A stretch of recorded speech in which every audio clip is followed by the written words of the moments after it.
അസ്സലാമു അലൈക്കും വറഹ്മത്തുള്ളാഹി വബറകാതുഹു. ഒരു ചോദ്യം കൊണ്ട് നമുക്ക് ആരംഭിക്കാം. നമസ്കാരം നാം ചെയ്യുന്നുണ്ടോ? അല്ലെങ്കിൽ നമസ്കാരം നമ്മെ മാറ്റുന്നുണ്ടോ?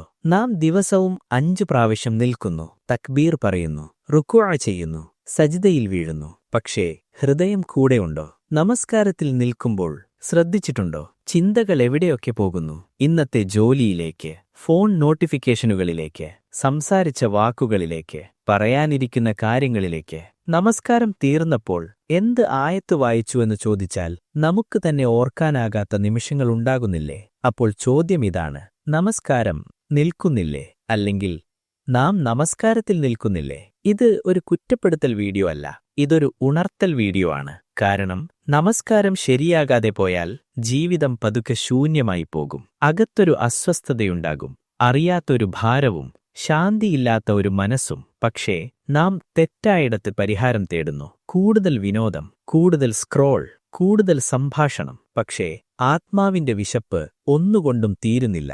നമസ്കാരം ഒരു കടമ മാത്രമല്ല, അതൊരു വിളിയാണ്. അല്ലാഹു ദിവസത്തിൽ 5 പ്രാവശ്യം നമ്മെ വിളിക്കുന്നു, നമ്മെ ശിക്ഷിക്കാനല്ല, നമ്മെ ജീവിപ്പിക്കാൻ. പക്ഷേ എന്തുകൊണ്ടാ വിളി കേൾക്കുമ്പോൾ ഹൃദയം ചലിക്കുന്നില്ല? എന്തുകൊണ്ട് നമസ്കാരം ചിലപ്പോൾ ഭാരമായി തോന്നുന്നു? എന്തുകൊണ്ട് ഖുശൂഅ് ഇല്ലാതാകുന്നു? ഈ വീഡിയോയിൽ നമുക്ക് തുറന്നു നോക്കാം നമസ്കാരം ശരിയായി നിൽക്കാത്തതിന്റെ മറഞ്ഞ കാരണങ്ങൾ, നമ്മൾ അറിയാതെ ചെയ്യുന്ന തെറ്റുകൾ, ഹൃദയത്തെ കഠിനമാക്കുന്ന ശീലങ്ങൾ, ആത്മാവിനെ ക്ഷീണിപ്പിക്കുന്ന ജീവിതരീതി. ഇതൊരു ആത്മപരിശോധനയാണ്. ഇന്ന് ഈ വീഡിയോ അവസാനിക്കുമ്പോൾ നമുക്കൊരു തീരുമാനമെടുക്കാൻ കഴിയണം. ഞാൻ നമസ്കാരം ചെയ്യുന്നവനാകാൻ മാത്രമല്ല, നമസ്കാരത്തിൽ ജീവിക്കുന്നവനാകണം. കാരണം നമസ്കാരം ശരിയായാൽ ജീവിതം ശരിയാകും. നമസ്കാരം തകരുമ്പോൾ മനസ്സിന്റെ അടിത്തറ തകരും. നമസ്കാരത്തിന്റെ യഥാർത്ഥ അർത്ഥം നഷ്ടപ്പെട്ടത്. നമസ്കാരം നമുക്ക് പരിചിതമാണ്, പക്ഷേ അതിന്റെ മഹത്വം പരിചിതമാണോ? കുട്ടിക്കാലം മുതൽ പഠിച്ചതാണ്. നിൽക്കുക, റുക്വഅ് ചെയ്യുക, സജ്ദ ചെയ്യുക, അറബിക് വാക്കുകൾ ഓർത്തു പറയുക, ഫർള്, സുന്നത്ത് എല്ലാം അറിയാം. പക്ഷേ ഒരു നിമിഷം നമുക്ക് ചോദിക്കാം, നമസ്കാരം എന്താണ്? അതൊരു പ്രവർത്തനക്രമമല്ല, അതൊരു കൂടിക്കാഴ്ചയാണ്. ദിവസത്തിൽ 5 പ്രാവശ്യം നിന്റെ സൃഷ്ടാവുമായി നേരിട്ടുള്ള സംഭാഷണം. പക്ഷേ ഈ ബോധം നഷ്ടപ്പെട്ടപ്പോൾ നമസ്കാരം ഒരു ജോലിയായി മാറി, റൂട്ടീൻ ആരാധന. നമസ്കാരം ചിലപ്പോൾ രാവിലെ പല്ല് തേക്കുന്നതുപോലെ ഒരു പതിവായി മാറുന്നു. ചെയ്യാതെ ഇരിക്കാൻ പറ്റില്ല, പക്ഷെ ചെയ്യുമ്പോൾ ഉള്ളിൽ ഉണർവില്ല. റൂട്ടീൻ മോശമല്ല, പക്ഷേ ആത്മാവില്ലാത്ത റൂട്ടീൻ ആരാധനയെ ശൂന്യമാക്കും. കടമ മാത്രം ബന്ധമല്ല. നമസ്കാരം കടമയാണ്, ശരി, പക്ഷേ അത് കടമ മാത്രമല്ല. നമസ്കാരം ഒരു ബന്ധമാണ്, സ്നേഹത്തിന്റെ പ്രകടനം, വിനയത്തിന്റെ സമ്മതം. അത് ഞാൻ നിന്നെ ആശ്രയിക്കുന്നു എന്നു പറയുന്ന നിമിഷം. ഈ ബോധം നഷ്ടപ്പെട്ടാൽ നമസ്കാരം ഭാരമായി തോന്നും. വാക്കുകളുടെ അർത്ഥമറിയാതെ വായിക്കൽ. നാം പലപ്പോഴും വായിക്കുന്ന വാക്കുകളുടെ അർത്ഥമറിയാതെ തുടരുന്നു. അൽഹംദുലില്ലാഹ്, ഇയ്യാക നഅ്ബുദു, സുബ്ഹാന റബ്ബിയൽ അളീം. പക്ഷേ അതിന്റെ അർത്ഥം മനസ്സിൽ ജീവിക്കുന്നില്ല. അർത്ഥമില്ലാത്ത വാക്കുകൾ ഹൃദയത്തെ സ്പർശിക്കില്ല.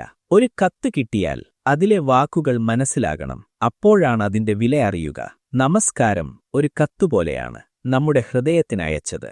കംപ്ലീറ്റ് ആൻഡ് ലീവ് മനോഭാവം. ചിലപ്പോൾ നമുക്ക് തോന്നുന്നത് എങ്ങനെ വേഗത്തിൽ തീർക്കാം. നമസ്കാരം അവസാനിപ്പിച്ച ഉടൻ ഫോൺ കയ്യിലെടുക്കും, സംഭാഷണം തുടരും, ലോകം വീണ്ടും നിറയും. പക്ഷേ ഒരു ചോദ്യം: നമസ്കാരം നമ്മെ മാറ്റിയോ? അല്ലെങ്കിൽ നമസ്കാരം നമ്മൾ പൂർത്തിയാക്കിയോ? ഹൃദയം പങ്കെടുത്തില്ലെങ്കിൽ ശരീരം നിൽക്കും, നാവ് വായിക്കും. പക്ഷേ ഹൃദയം പങ്കെടുത്തില്ലെങ്കിൽ ആരാധന ജീവിക്കുന്നില്ല. ഖുശൂഅ് എന്നത് പൂർണ്ണമായ ശ്രദ്ധ മാത്രമല്ല, അത് ബോധമുള്ള സാന്നിധ്യം. ഞാനിപ്പോൾ ആരുടെ മുന്നിലാണ് എന്ന ബോധം. ഈ ബോധം നഷ്ടപ്പെട്ടാൽ നമസ്കാരം ചലനങ്ങളായി ചുരുങ്ങും. നമസ്കാരം എന്തിനാണ്? നമസ്കാരം ആത്മാവിന് വിശ്രമം, മനസ്സിന് ശുദ്ധീകരണം, ജീവിതത്തിന് ദിശ, പാപത്തിൽ നിന്ന് സംരക്ഷണം, അഹങ്കാരത്തിന് മരുന്ന്. ഇത് വെറും കടമയായാലല്ല, ജീവിതത്തിന്റെ ആധാരം. സ്വയം പരിശോധിക്കാം. നമസ്കാരം കഴിഞ്ഞാൽ ഹൃദയം ലഘുവാകുന്നുണ്ടോ? നമസ്കാരത്തിന് മുൻപും ശേഷവും വ്യത്യാസമുണ്ടോ? സജ്ദയിൽ നീ യഥാർത്ഥത്തിൽ തുറന്നു സംസാരിക്കുന്നുണ്ടോ? ഇല്ലെങ്കിൽ നീ മോശമാണെന്നല്ല, പ്രശ്നം അർത്ഥം നഷ്ടപ്പെട്ടതാണ്.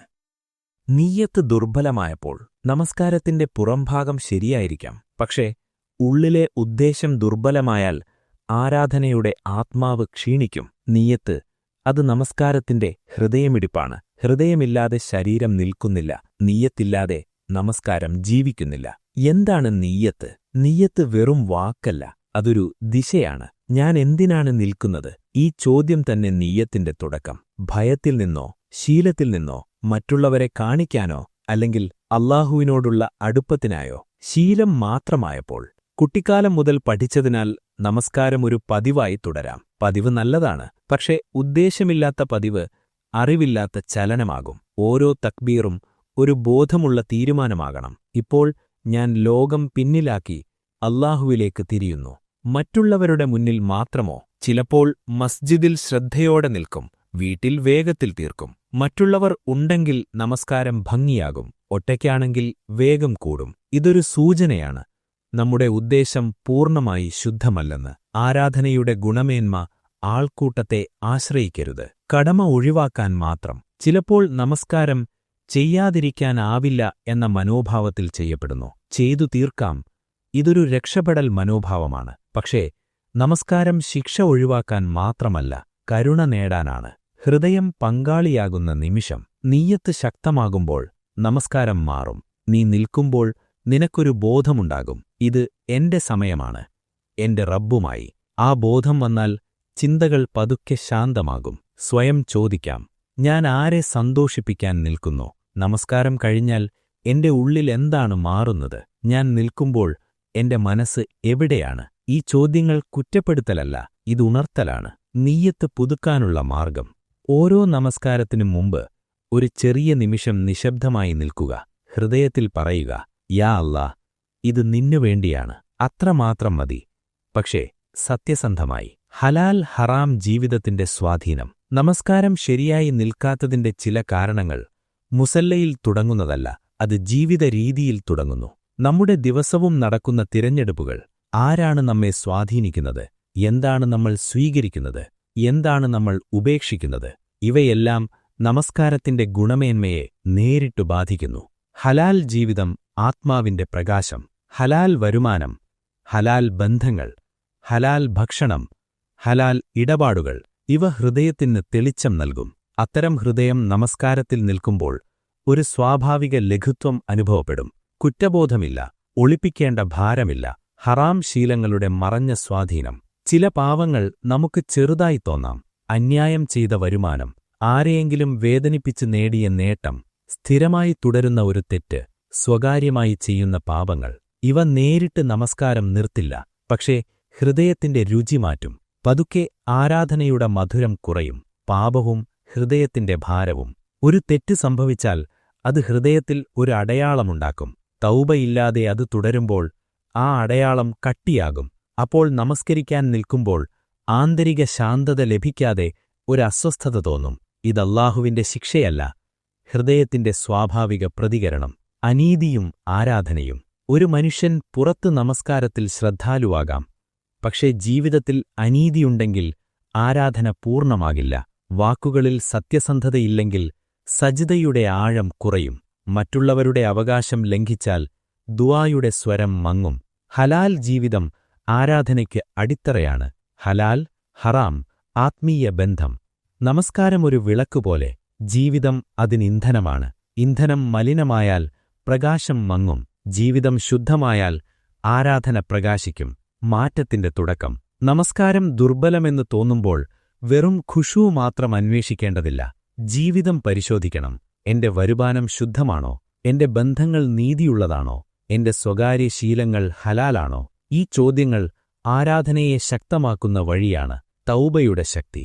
മനുഷ്യൻ പൂർണ്ണനല്ല, പക്ഷേ തൗബ വഴി തുറന്നിരിക്കുന്നു. സത്യസന്ധമായ തിരിച്ചുവരവ് ഹൃദയത്തെ വീണ്ടും ലഘുവാക്കും. ചിലപ്പോൾ ഒരു കണ്ണീർ 100 റക്അത്തിനേക്കാൾ ശക്തമായിരിക്കും. ശ്രദ്ധ ചിതറുന്ന മനസ്സ്. നമസ്കാരത്തിന് നിൽക്കുമ്പോൾ ശരീരമൊരിടത്ത്, പക്ഷേ മനസ്സ് പലയിടങ്ങളിൽ. ഒരു റക്അത്ത് തീരുന്നതിനു മുൻപ് നമ്മളൊരു യാത്ര കഴിഞ്ഞിരിക്കും. ഇന്നലെ നടന്ന സംഭാഷണം, നാളെ പറയേണ്ട മറുപടി, ചെയ്യാത്ത ജോലി, കണ്ട വീഡിയോ, കാണാൻ പോകുന്ന മെസ്സേജ്. അപ്പോൾ ചോദ്യം, പ്രശ്നം നമസ്കാരത്തിലാണോ? അല്ലെങ്കിൽ മനസ്സിന്റെ അവസ്ഥയിലാണോ? അധിക ഉത്തേജനത്തിന്റെ കാലം. ഇന്ന് നമ്മുടെ തലച്ചോറ് തുടർച്ചയായ വിവരപ്രവാഹത്തിൽ ജീവിക്കുന്നു. നോട്ടിഫിക്കേഷനുകൾ, റീലുകൾ, ഷോർട്ട് വീഡിയോകൾ, തുടർച്ചയായ സംഭാഷണം. മനസ്സൊരിക്കലും നിശബ്ദമല്ല. അങ്ങനെയൊരു മനസ്സ് നമസ്കാരത്തിൽ പെട്ടെന്ന് ശാന്തമാകുമെന്ന് പ്രതീക്ഷിക്കുന്നത് യാഥാർത്ഥ്യമല്ല. നമസ്കാരത്തിന് മുൻപുള്ള അവസ്ഥ. നമസ്കാരം തുടങ്ങുന്നതിന് മുൻപ് നമ്മൾ എന്തു ചെയ്യുന്നു? ഫോൺ ഉപയോഗിച്ച് അദാൻ അവസാനിക്കും വരെ കാത്തിരിക്കുന്നു, അല്ലെങ്കിൽ തിടുക്കത്തിൽ എഴുന്നേറ്റ് നിൽക്കുന്നു. ഹൃദയം മാറാൻ ഒരിടവേള വേണം. ലോകത്തിൽ നിന്ന് ആരാധനയിലേക്ക് ഒരു ചെറിയ മാറ്റം. നിയന്ത്രണമില്ലാത്ത ചിന്തകൾ. നമസ്കാരത്തിൽ ചിന്തകൾ വരുന്നത് പാപത്തിന്റെ തെളിവല്ല. മനസ്സ് സ്വഭാവതാ സഞ്ചാരിയാണ്. പക്ഷേ അത് പൂർണ്ണമായി നിയന്ത്രിക്കാതെ ആ ചിന്തകളെ പിന്തുടരുന്നത് ശ്രദ്ധ നഷ്ടപ്പെടുത്തും. ചിന്ത വരാം, പക്ഷേ അത് പിടിച്ച് നീണ്ടു നിൽക്കേണ്ടതില്ല. ആശങ്ക നിറഞ്ഞ ഹൃദയം. അവസാന തീയതികൾ, സാമ്പത്തിക സമ്മർദ്ദം, ബന്ധപ്രശ്നങ്ങൾ ഇവ ഹൃദയത്തെ തിരക്കിലാക്കും. അങ്ങനെയിരിക്കുമ്പോൾ നമസ്കാരം ഒരൗപചാരികതയായി മാറാം. പക്ഷേ യാഥാർത്ഥ്യം, നമസ്കാരം പ്രശ്നങ്ങളിൽ നിന്ന് ഓടാനല്ല, പ്രശ്നങ്ങളെ ശരിയായി കാണാൻ സഹായിക്കാനാണ്. ശ്രദ്ധ തിരിച്ചുകൊണ്ടുവരാനുള്ള പരിശീലനം. ശ്രദ്ധ ഒരു പേശി പോലെ പരിശീലനത്തിലൂടെ ശക്തമാകും. നമസ്കാരത്തിൽ ശ്രദ്ധ പോയെന്ന് മനസ്സിലായ നിമിഷം മൃദുവായി തിരിച്ചുകൊണ്ടുവരിക. സ്വയം കുറ്റപ്പെടുത്തേണ്ടതില്ല, പതുക്കെ തിരിച്ചു നിർത്തുക. ഇതൊരാത്മീയ പരിശീലനമാണ്. പ്രായോഗിക മാർഗങ്ങൾ. നമസ്കാരത്തിനു മുൻപ് 1-2 മിനിറ്റ് നിശബ്ദമായിരിക്കുക. ഫോൺ സൈലന്റ് അല്ലെങ്കിൽ ദൂരെയാക്കുക. വുദു ചെയ്യുമ്പോൾ ബോധത്തോടെ ചെയ്യുക. ആദ്യ തക്ബീർ പറയുമ്പോൾ ഇപ്പോൾ ഞാൻ അല്ലാഹുവിന്റെ മുന്നിൽ എന്ന് മനസ്സിൽ ഉറപ്പിക്കുക. ഈ ചെറിയ കാര്യങ്ങൾ മനസ്സിനെ കേന്ദ്രീകരിക്കും. ഖുശൂ ഒരു യാത്രയാണ്. ശ്രദ്ധ ഒരു ദിവസം കൊണ്ടുവരില്ല, അത് വളരേണ്ടതാണ്. വീണ്ടും വീണ്ടും തിരിച്ചുകൊണ്ടുവരണം. പ്രതീകാത്മകമായി ഓരോ തവണ ശ്രദ്ധ തിരിച്ചുകൊണ്ടുവരുമ്പോൾ നീ ആത്മാവിനെ പരിശീലിപ്പിക്കുന്നു. ലോകപ്രശ്നങ്ങൾ ഹൃദയം നിറയ്ക്കുമ്പോൾ. നമസ്കാരം ശരിയായി നിൽക്കാത്തതിന് എല്ലായ്പ്പോഴും ആത്മീയ കാരണങ്ങൾ മാത്രമല്ല, ചിലപ്പോൾ ഹൃദയം ഇതിനകം തന്നെ നിറഞ്ഞിരിക്കുന്നു. പ്രശ്നങ്ങൾ കൊണ്ട്, ഭയങ്ങൾ കൊണ്ട്, ഉത്തരവാദിത്വങ്ങൾ കൊണ്ട്. ഒരു പാത്രം വെള്ളം നിറഞ്ഞിരിക്കുമ്പോൾ അതിലേക്ക് പ്രകാശമൊഴുക്കാനാകില്ല. അതുപോലെ ലോകത്തിന്റെ ഭാരത്തിൽ നിറഞ്ഞ ഹൃദയം നമസ്കാരത്തിന്റെ സമാധാനം സ്വീകരിക്കാൻ ബുദ്ധിമുട്ടും. സാമ്പത്തിക സമ്മർദ്ദം, കടങ്ങൾ, വരുമാനത്തിന്റെ അനിശ്ചിതത്വം, ഭാവിയെക്കുറിച്ചുള്ള ഭയം ഇവ മനുഷ്യനെ അകത്ത് തളർത്തും. നമസ്കാരത്തിൽ നിൽക്കുമ്പോൾ പോലും മനസ്സ് അക്കൗണ്ടുകളിലേക്ക് പോകും. എങ്ങനെ തീർക്കും? എന്തു ചെയ്യും? പക്ഷേ ഓർക്കുക, നമസ്കാരം പ്രശ്നങ്ങൾ മറക്കാനുള്ള ഇടമല്ല, പ്രശ്നങ്ങൾ സമർപ്പിക്കാനുള്ള ഇടമാണ്. ബന്ധങ്ങളുടെ ഭാരം, വീട്ടിലെ സംഘർഷം, സംസാരിക്കാത്ത ബന്ധം, അകലം, ഈ മുറിവുകൾ ഹൃദയത്തിൽ ശ്രദ്ധ കുറയ്ക്കും. പക്ഷെ ചിലപ്പോൾ നാം മറക്കുന്നത് സജ്ദ മനുഷ്യരോട് സംസാരിക്കാൻ കഴിയാത്ത വേദന അല്ലാഹുവിനോട് തുറന്നു പറയാനുള്ള സ്ഥലമാണ്. ഭാവിയുടെ ആശങ്ക. എന്ത് സംഭവിക്കും? ഞാൻ വിജയിക്കുമോ? എന്റെ കുട്ടികളുടെ ഭാവി? ഇത്തരത്തിലുള്ള ചിന്തകൾ ഹൃദയത്തെ സ്ഥിരമായി അലട്ടും. നമസ്കാരം ഒരിടവേളയാണ്, ജീവിതത്തിന്റെ ഓട്ടത്തിൽ നിന്ന് ഒരാത്മീയ ശ്വാസം. പക്ഷെ നാം അത് മറ്റൊരു ജോലിയായി കാണുമ്പോൾ ആ ശ്വാസം ലഭിക്കില്ല. നമസ്കാരം രക്ഷപ്പെടലല്ല, ആധാരം. ചിലർ കരുതുന്നു, പ്രശ്നങ്ങൾ തീർന്നാൽ ഞാൻ ശ്രദ്ധയോടെ നമസ്കരിക്കും. പക്ഷേ യാഥാർത്ഥ്യം മറിച്ചാണ്. നമസ്കാരം ശക്തമായാൽ പ്രശ്നങ്ങളെ കൈകാര്യം ചെയ്യാനുള്ള ശക്തി വർദ്ധിക്കും. അത് ജീവിതത്തിൽ നിന്ന് ഓടാനല്ല, ജീവിതം നേരിടാനുള്ള തയ്യാറെടുപ്പ്. ഹൃദയം ശൂന്യമാക്കാനുള്ള പരിശീലനം. നമസ്കാരത്തിനു മുൻപ് ഒരു ചെറിയ പ്രാർത്ഥന പറയുക. യാ അല്ലാ, എന്റെ ചിന്തകളെല്ലാം ഇപ്പോൾ നിനക്ക് സമർപ്പിക്കുന്നു. ഇത് വാക്ക് മാത്രമല്ല, ഒരു ബോധപൂർവമായ വിട്ടുകൊടുക്കൽ. ലോകം ഹൃദയത്തിലല്ല, കയ്യിൽ. ലോകകാര്യങ്ങൾ കയ്യിൽ വേണം, ഹൃദയത്തിലല്ല. ഹൃദയം നിറയേണ്ടത് വിശ്വാസത്തോടെ. ലോകം ഹൃദയത്തിൽ കയറിയാൽ നമസ്കാരം ഭാരമാകും. അല്ലാഹു ഹൃദയത്തിൽ കയറിയാൽ ലോകം ലഘുവാകും. ഖുശൂ എന്താണ്? നമസ്കാരത്തിൽ ഖുശൂ വേണം എന്ന് നാം പലപ്പോഴും കേൾക്കുന്നു. പക്ഷേ ഖുശൂ യഥാർത്ഥത്തിൽ എന്താണ്? അത് വെറും കരച്ചിലാണോ? അല്ലെങ്കിൽ പൂർണ്ണമായ ശ്രദ്ധയാണോ? അല്ലെങ്കിൽ ഭയം മാത്രമാണോ? ഖുശൂ ഇതിലൊന്നും മാത്രമല്ല. ഇത് ഹൃദയത്തിന്റെ ഒരവസ്ഥയാണ്. ഖുശൂ അകത്തെ വിനയം. ഖുശൂ എന്നത് നീ റുക്കൂ ചെയ്യുമ്പോൾ നിന്റെ അഹങ്കാരം താഴുന്നത്, നീ സജദയിൽ പോകുമ്പോൾ നിന്റെ ഞാൻ എന്ന ബോധം ചെറുതാകുന്നത്. ഇത് ശരീരത്തിന്റെ ചലനമല്ല, ഹൃദയത്തിന്റെ നിലപാട്, സാന്നിധ്യത്തിന്റെ ബോധം.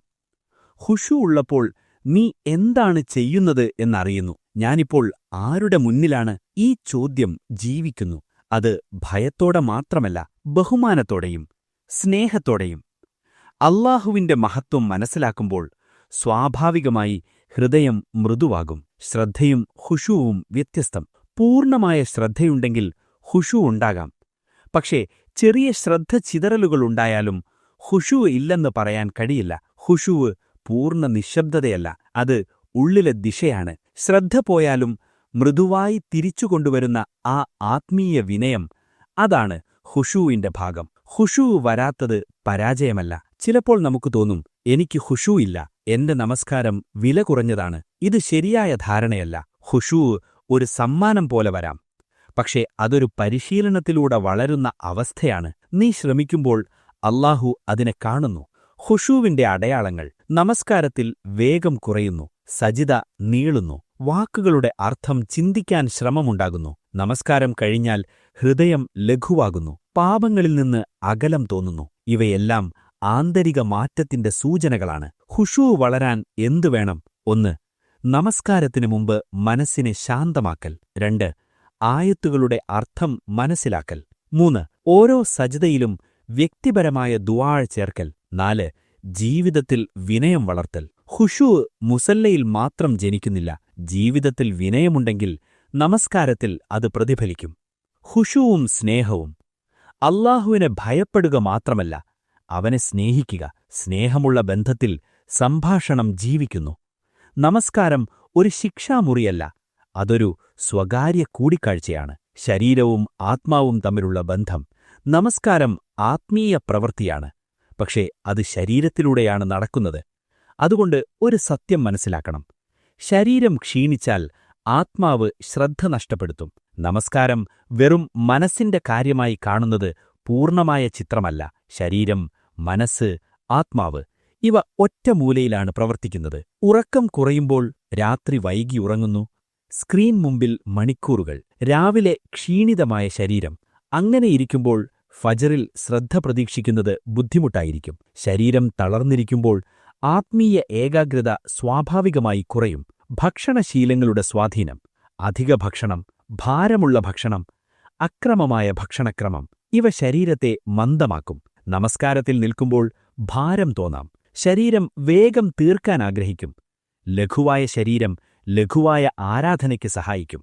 വുദൂ ശരീരശുദ്ധി, ആത്മശാന്തി. വുദൂ വെറും വെള്ളം തൊടലല്ല, അത് തയ്യാറെടുപ്പാണ്. മുഖം കഴുകുമ്പോൾ ദിവസത്തിന്റെ പൊടി മാറുന്നു. കൈ കഴുകുമ്പോൾ പ്രവർത്തനങ്ങളുടെ ഭാരവും ഓർമ്മ വരുന്നു. ബോധത്തോടെ ചെയ്ത വുദൂ ഹൃദയത്തെ നമസ്കാരത്തിനായി സജ്ജമാക്കും.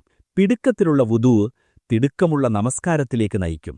ശരീരഭാഷയും ആത്മീയ അവസ്ഥയും: നീ നേരെ നിൽക്കുമ്പോൾ ബോധമുള്ള നിലപാട് വരും. സജിദയിൽ നെറ്റി നിലത്തുവെക്കുമ്പോൾ അഹങ്കാരം പൊളിയും. ശരീരത്തിന്റെ ചലനം ഹൃദയത്തെ സ്വാധീനിക്കുന്നു. വേഗത്തിലുള്ള ചലനം ആന്തരിക ആഴം കുറയ്ക്കും. ശാന്തമായ ചലനം ആത്മാവിനെ കേന്ദ്രീകരിക്കും. ശാരീരിക ശുചിത്വവും ആത്മീയതയും: വസ്ത്രത്തിന്റെ ശുചിത്വം, നിൽക്കുന്ന സ്ഥലം, പരിസരത്തിന്റെ ശാന്തത ഇവ ചെറിയ കാര്യങ്ങൾ പോലെ തോന്നാം, പക്ഷേ മനസ്സ് ഇവയെ പ്രതികരിക്കും. ക്രമമായ പരിസരം ക്രമമായ ശ്രദ്ധ നൽകും. ആരോഗ്യം ഒരു ഇബാദത്ത്. നമ്മൾ ചിലപ്പോൾ മറക്കുന്നു, ശരീരം ഒരു അമാനത്താണ്. അത് സംരക്ഷിക്കുന്നത് ആരാധനയുടെ ഭാഗമാണ്. ശക്തമായ ശരീരം ദീർഘമായ സജിദ താങ്ങും. സമതുലിതമായ ജീവിതം സ്ഥിരമായ നമസ്കാരം നൽകും. ശരീര ആത്മാവ് സമന്വയം. നമസ്കാരം പൂർണ്ണമാകാൻ ശരീരം തയ്യാറായിരിക്കണം. മനസ്സ് ശാന്തമായിരിക്കണം. ഹൃദയം തുറന്നിരിക്കണം. ഒന്നിനെ മറ്റൊന്ന് സ്വാധീനിക്കുന്നു. നമസ്കാരം ദുർബലമാണെങ്കിൽ ശരീരം അവഗണിച്ചിട്ടുണ്ടോ എന്ന് പരിശോധിക്കുക. നമസ്കാരം വേഗത്തിലാക്കുന്ന സംസ്കാരം: ഇന്നത്തെ കാലഘട്ടം വേഗം എന്ന ഒരു രോഗം പോലെ മാറിയിരിക്കുന്നു. ഭക്ഷണം വേഗം, ജോലി വേഗം, യാത്ര വേഗം. അതുപോലെ തന്നെ നമസ്കാരവും വേഗത്തിലാക്കപ്പെടുന്നു. എന്നാൽ നമസ്കാരം ഒരു കടമ തീർക്കാനുള്ള ചടങ്ങല്ല, അത് അല്ലാഹുവിനോടുള്ള ഒരു കൂടിക്കാഴ്ചയാണ്. 1. കടമ തീർക്കൽ മനോഭാവം. പലർക്കും നമസ്കാരം ഒരു പട്ടികയിലെ ഒരു ചെക്ക് ബോക്സ് പോലെയായി മാറുന്നു. വായിച്ചോ, തീർത്തോ എന്ന രീതിയിലുള്ള സമീപനം. ഇതോടെ നമസ്കാരം ആത്മീയ ബന്ധമല്ല, ഒരു ഔപചാരിക പ്രവൃത്തിയായി ചുരുങ്ങുന്നു. 2. റുക്കൂഉം സജ്ദയും ശരിയായി നിൽക്കാത്തത്. റുക്കൂഇൽ നിശ്ചലതയില്ല, സജ്ദയിൽ സമാധാനമില്ല. അംഗങ്ങൾ നിമിഷം പോലും വിശ്രമിക്കാതെ അടുത്ത ചലനത്തിലേക്ക് കടക്കുന്നു. ശരീരം നമസ്കാരത്തിലുണ്ടെങ്കിലും ആത്മാവ് പിന്നിൽ തന്നെയാകുന്നു. 3. സമയമില്ലെന്ന തെറ്റിദ്ധാരണ. നമുക്ക് സോഷ്യൽ മീഡിയയ്ക്ക് മണിക്കൂറുകൾ ലഭിക്കും, സിനിമയ്ക്കും സീരിയലിനും സമയം കിട്ടും. പക്ഷേ നമസ്കാരത്തിന് 5-10 മിനിറ്റ് പോലും വലിയ സമയമായി തോന്നുന്നു. ഇത് സമയം കുറവല്ല, മുൻഗണനകളുടെ പ്രശ്നമാണ്. 4. ജമാഅത്തിൽ പോലും വേഗം. ചിലപ്പോൾ ഇമാം വളരെ വേഗത്തിൽ നയിക്കുമ്പോൾ മുഅ്മിനുകൾക്ക് ഖുശൂഓടെ നിൽക്കാൻ അവസരം കുറയുന്നു. ജമാഅത്ത് എന്നത് ഏകത്വം മാത്രമല്ല, സമാധാനവും പങ്കിടൽ കൂടിയാണ്. 5. നിശ്ചലതയുടെ മഹത്വം നഷ്ടപ്പെടൽ. നമസ്കാരത്തിലെ ഓരോ നിശ്ചല നിമിഷവും ഹൃദയശുദ്ധിക്ക് വഴിയൊരുക്കുന്നു. ആ നിമിഷങ്ങളില്ലാതായാൽ നമസ്കാരം ആത്മാവിനെ തൊടുന്നില്ല. 6. ദുആകളെ പോലും ചുരുക്കൽ. തസ്ബീഹ്, തഹ്മീദ്, തക്ബീർ എല്ലാം വേഗത്തിൽ. നബിസല്ലല്ലാഹു അലൈഹി വസല്ലമയുടെ രീതിയിൽ ഓരോ ചലനത്തിനും അർത്ഥവും നിശ്ചലതയും ഉണ്ടായിരുന്നു. വേഗത ആ ആത്മീയ ഗഹനതയെ കുറയ്ക്കുന്നു. വേഗം എന്നാൽ ശൂന്യത. നമസ്കാരം വേഗത്തിലാകുമ്പോൾ ഹൃദയം നിറയേണ്ടിടത്ത് ശൂന്യത വരുന്നു. അതുതന്നെയാണ് നമസ്കാരം ശരിയായി നിൽക്കാത്തത് എന്നതിന്റെ ഒരു മറഞ്ഞ കാരണം. നമസ്കാരം ശരിയായി നിൽക്കാൻ പ്രായോഗിക മാർഗങ്ങൾ. നമസ്കാരം നല്ലതാകണം എന്ന ആഗ്രഹം മാത്രം പോരാ, അതിന് തയ്യാറെടുപ്പും പരിശീലനവും വേണം. ഖുശൂഅ്, ശ്രദ്ധ, സമാധാനം ഇവയെല്ലാം ചെറിയ പ്രായോഗിക മാറ്റങ്ങളിലൂടെ വളർത്താം. 1. നമസ്കാരത്തിനു മുമ്പുള്ള മാനസിക തയ്യാറെടുപ്പ്. അസാൻ കേൾക്കുമ്പോൾ തന്നെ മനസ്സിനെ അറിയിക്കുക, ഇപ്പോൾ ഞാൻ ലോകകാര്യങ്ങളിൽ നിന്ന് മാറുന്നു. 1-2 മിനിറ്റ് ശാന്തമായി ഇരിക്കുക. മനസ്സോടിക്കൊണ്ടിരിക്കുമ്പോൾ നമസ്കാരം നിൽക്കില്ല. 2. വുളൂഇനെ ആത്മീയ ശുദ്ധീകരണമായി കാണുക. വുളൂഅ് ശരീരശുദ്ധി മാത്രമല്ല, ഓരോ അവയവവും കഴുകുമ്പോൾ പാപങ്ങൾ പൊഴിഞ്ഞുപോകുന്നു എന്ന് ചിന്തിക്കുക. വേഗത്തിൽ കഴുകാതെ ശ്രദ്ധയോടെ ചെയ്യുക. ഇത് നമസ്കാരത്തിനു മുമ്പുള്ള ആത്മീയ സ്വിച്ചാണ്. 3. അർത്ഥം മനസ്സിലാക്കി വായിക്കുക. സൂറത്ത് ഫാത്തിഹയും മറ്റു സൂറത്തുകളും അർത്ഥത്തോടെ പഠിക്കുക. വായിക്കുന്ന ഓരോ വാക്യവും എന്താണ് പറയുന്നത് എന്ന് മനസ്സിലായാൽ മനസ്സ് സ്വാഭാവികമായി കേന്ദ്രീകരിക്കും. അർത്ഥമില്ലാതെ ആവർത്തിക്കുന്നത് ശ്രദ്ധ കുറയ്ക്കും. 4. ഓരോ ചലനത്തിലും നിശ്ചലത കൊണ്ടുവരിക. റുക്കൂഇൽ പൂർണ്ണമായി നിൽക്കുക. സജിദയിൽ തലയും ഹൃദയവും താഴ്ത്തി നിശ്ചലമാകുക. ഓരോ നിലപാടിനും കുറഞ്ഞത് കുറച്ചു നിമിഷം സമാധാനം നൽകുക. ഇത് നമസ്കാരത്തിന് ഗൗരവം നൽകും. 5. സ്ഥലം ശുചിയായി ശ്രദ്ധകേടില്ലാത്തത് തിരഞ്ഞെടുക്കുക. ശബ്ദം, മൊബൈൽ, ഇടപെടൽ ഇവ ശ്രദ്ധ തെറ്റിക്കും. ശാന്തമായ ഇടത്ത് നമസ്കാരം നിൽക്കുക. മൊബൈൽ സൈലന്റ് ആക്കുക. ചുറ്റുപാടിന്റെ ശാന്തത മനസ്സിലും പ്രതിഫലിക്കും. 6. ജമാഅത്ത് പ്രാധാന്യം നൽകുക. മസ്ജിദിൽ ജമാഅത്തിൽ നിൽക്കുന്നത് ആത്മീയ ഉണർവ് നൽകും. മറ്റുള്ളവരോടൊപ്പം നിൽക്കുമ്പോൾ ശ്രദ്ധയും ഏകാഗ്രതയും വർദ്ധിക്കും. ഒറ്റയ്ക്ക് നിൽക്കുന്നതിനേക്കാൾ ഹൃദയബന്ധം ശക്തമാകും. 7. നമസ്കാരത്തിനു ശേഷം ചെറിയ ദുആ സമയം. സലാം കഴിഞ്ഞ ഉടനെ എഴുന്നേൽക്കരുത്. കുറച്ചു നിമിഷം ദുആ ചെയ്യുക. ആ സമയത്ത് ഹൃദയം കൂടുതൽ സോഫ്റ്റായിരിക്കും. ഇത് അടുത്ത നമസ്കാരത്തിനുള്ള ആത്മീയ ശക്തി നൽകും. 8. സ്ഥിരതയ്ക്ക് ശ്രമിക്കുക. ഒരു ദിവസം ശ്രദ്ധയോടെയും പിന്നീട് 3 ദിവസം അലക്ഷ്യമായും. ഇത് ശരിയായ രീതിയല്ല. ദിവസേന ചെറിയ പുരോഗതി ലക്ഷ്യമാക്കുക. നമസ്കാരം ഒരു ശീലമല്ല, ഒരു ജീവിത രീതിയാണ്. ഹൃദയം വീണ്ടും ജീവിപ്പിക്കൽ. നമസ്കാരം ശരിയായി നിൽക്കാത്തതിന്റെ ഏറ്റവും ആഴത്തിലുള്ള കാരണം ഹൃദയം ക്ഷീണിച്ചിരിക്കുന്നു. പാപങ്ങൾ കൊണ്ടോ ലോകഭാരം കൊണ്ടോ നിരാശ കൊണ്ടോ ഹൃദയം അല്പം മങ്ങിയിരിക്കാം. പക്ഷേ സന്തോഷവാർത്ത എന്താണ്? ഹൃദയം മരിക്കുന്നില്ല, അത് വീണ്ടും ജീവിക്കും. അല്ലാഹുവിന്റെ ഓർമ്മയിലൂടെ. ഹൃദയത്തിന്റെ അവസ്ഥ തിരിച്ചറിയുക. ചിലപ്പോൾ നമുക്ക് നമസ്കാരത്തിൽ ഒന്നും തോന്നുന്നില്ല, കണ്ണുനീർ വരില്ല, സമാധാനം കിട്ടുന്നില്ല. ഇത് വിശ്വാസമില്ലാത്തതിന്റെ ലക്ഷണമല്ല, ഇത് ആത്മാവിന് വിശ്രമം വേണം എന്നുള്ള സൂചനയായിരിക്കും. സ്വയം ചോദിക്കുക, ഞാൻ അവസാനമായി ഖുർആൻ മനസ്സിലാക്കി വായിച്ചത് എപ്പോഴാണ്? ഞാൻ പാപത്തിൽ നിന്ന് സത്യമായും മാറാൻ ശ്രമിച്ചിട്ടുണ്ടോ? എന്റെ ദുആകൾ യഥാർത്ഥത്തിൽ ഹൃദയത്തിൽ നിന്നാണോ? സ്വയം പരിശോധന ഹൃദയത്തെ ഉണർത്താനുള്ള ആദ്യപടി. ദിക്ർ ഹൃദയത്തിന് ഓക്സിജൻ. സുബ്ഹാനല്ലാ, അൽഹംദുലില്ലാ, അല്ലാഹു അക്ബർ ഇവ വാക്കുകൾ മാത്രമല്ല, ആത്മാവിന് ജീവൻ നൽകുന്ന ശ്വാസമാണ്. ദിവസേന കുറച്ചു സമയം സ്ഥിരമായി ദിക്ർ ചെയ്യുക. ചെറിയ എണ്ണം കൊണ്ടെങ്കിലും തുടർച്ച വേണം. ഹൃദയം ശാന്തമാകാൻ ഇത് ഏറ്റവും ലളിതമായ മാർഗമാണ്. ഖുർആൻ ആത്മാവിന്റെ ഔഷധം. ഖുർആൻ വെറും പാരായണം മാത്രമല്ല, ഇത് ഹൃദയത്തിനുള്ള ചികിത്സയാണ്. ഒരായത്തെടുത്ത് അതിന്റെ അർത്ഥം ചിന്തിക്കുക. ഈ വാക്യം എന്റെ ജീവിതവുമായി ബന്ധപ്പെടുന്നു എന്ന് ചോദിക്കുക. അർത്ഥത്തോടെ വായിക്കുമ്പോൾ ഹൃദയത്തിൽ ഒരു മാറ്റം ശാന്തമായി തുടങ്ങും. തൗബ ഹൃദയത്തിന്റെ ശുദ്ധീകരണം. പാവങ്ങൾ ഹൃദയത്തിൽ ഒരു മങ്ങിയ പാളിയുണ്ടാക്കും. സത്യമായ തൗബ ആ പാളി നീക്കും. തൗബയ്ക്ക് വലിയ പ്രസംഗം ആവശ്യമില്ല, ഒരു സത്യമായ കണ്ണുനീർ മതി. എന്റെ റബ്ബേ, ഞാൻ തെറ്റു ചെയ്തു എന്ന് സത്യമായി പറയുക. അതിനുശേഷം ആ പാപത്തിലേക്ക് തിരികെ പോകരുത് എന്ന് തീരുമാനിക്കുക. ഇതാണ് ഹൃദയത്തിന്റെ നവജീവനം. നല്ല കൂട്ടുകാർ. ആത്മാവിന്റെ ഇന്ധനം. നമസ്കാരത്തെ സ്നേഹിക്കുന്നവരോടൊപ്പം ഇരിക്കുക. വിക്ർ പറയുന്നവരോടൊപ്പം സമയം ചെലവഴിക്കുക. പരിസരം മനുഷ്യനെ സ്വാധീനിക്കും. നല്ല കൂട്ടായ്മ ഹൃദയത്തെ സ്വാഭാവികമായി ഉയർത്തും. രാത്രിയിലെ നിശബ്ദ നിമിഷങ്ങൾ. തഹജ്ജുദ് 2 റക്അത്തായിരിക്കാം. അത് ദൈർഘ്യം വേണ്ട. സിൻസിയറിറ്റി മതി. രാത്രിയിലെ നിശബ്ദതയിൽ ദുആ ചെയ്യുമ്പോൾ ഹൃദയം ഏറ്റവും സത്യമായിരിക്കും. അവിടെയുണ്ടാകുന്ന ബന്ധം പകലിലെ നമസ്കാരങ്ങളെ ശക്തമാക്കും. ചെറിയ സ്ഥിരത, വലിയ മാറ്റം. ഒരു ദിവസം വലിയ ആത്മീയ ഉണർവുണ്ടായേക്കാം. പിന്നീട് വീണ്ടും മങ്ങിയതായി തോന്നാം. അത് സ്വാഭാവികമാണ്. മികച്ചവനാരാണ്? വീണ്ടും എഴുന്നേൽക്കുന്നവനാണ്. ചെറിയ നല്ല പ്രവർത്തികൾ ദിവസേന സ്ഥിരമായി. ഇതാണ് ഹൃദയത്തിന്റെ യഥാർത്ഥ ചികിത്സ. എന്റെ റബ്ബേ, നമസ്കാരത്തെ എന്റെ കണ്ണുകളുടെ തണുപ്പാക്കണമേ. ഖുശൂഅ നൽകണമേ. പാപങ്ങളിൽ നിന്ന് എന്റെ ഹൃദയം ശുദ്ധീകരിക്കണമേ. നിനക്കായി നിൽക്കുന്ന ഓരോ സജ്ദയും എന്നെ നിനക്കടുത്താക്കണമേ. ഞങ്ങളുടെ നമസ്കാരം വെറും ചലനമല്ല, ഒരു ജീവൻ നിറഞ്ഞ ബന്ധമാകട്ടെ. ആമീൻ. കുറച്ചു സമയത്തിനുള്ളിൽ കൂടുതൽ അറിവ് എന്നതാണ് ഈ ചാനലിന്റെ ലക്ഷ്യം. ഈ അറിവ് എല്ലാവരിലേക്കും എത്തിക്കൂ. അസ്സലാമു അലൈക്കും വറഹ്മത്തുള്ളാഹി വബറകാതുഹു.